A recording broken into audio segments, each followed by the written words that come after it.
Hello everyone, wrestling discussion here. So in this video, I want to talk about the Royal Rumble. And I want to talk specifically about the Women's Royal Rumble. Now my early prediction right now is with Becky Lynch being gone for so long, I predict you're going to see a Royal Rumble return from her. And it's going to garner a huge pop. I think that's fairly obvious. Now in a previous video, I talked about Liv Morgan versus Rhea Ripley at Raw. Now, I think Liv Morgan walks away with the title still. I do. I think there's more meat on the bone. I don't think you necessarily end that feud right there. But whoever wins that match between Rhea Ripley and Liv Morgan, I believe will face Becky Lynch at WrestleMania because Becky Lynch, I predict, will win the Women's Royal Rumble in 2025. And just a month away.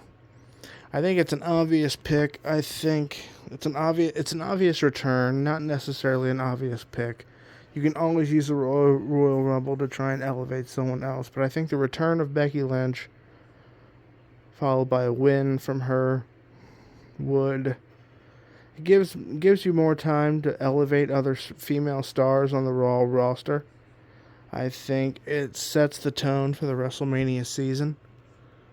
I think Becky Lynch versus Liv Morgan or Becky Lynch versus Rhea Ripley is a huge match.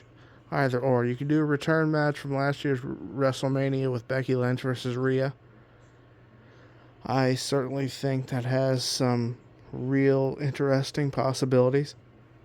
Because it's interesting. You think about WrestleMania 40.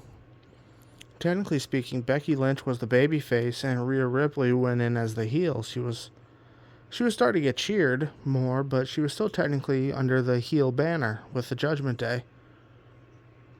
It's interesting. You could do something where you sort of flip that, right? Where, Rhea Ripley's now a face instead of a heel like she was last year. Becky Lynch could be an even bigger baby face than she was last year with a return and a win at the Royal Rumble. Because as I said, she was a face last year. So she's an even bigger face this year because of a return and a win, and you have Rhea going from heel to babyface. That could be a potentially huge matchup.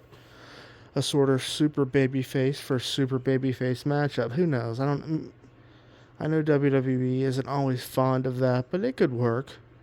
It would certainly make the match bigger than even what it was last year, in my opinion. But yeah, I definitely think you're going to see Becky Lynch at the Royal Rumble, and I predict she wins it. Because I just think it's an obvious, easy sort of booking decision. But that's all for this one, guys. Thanks.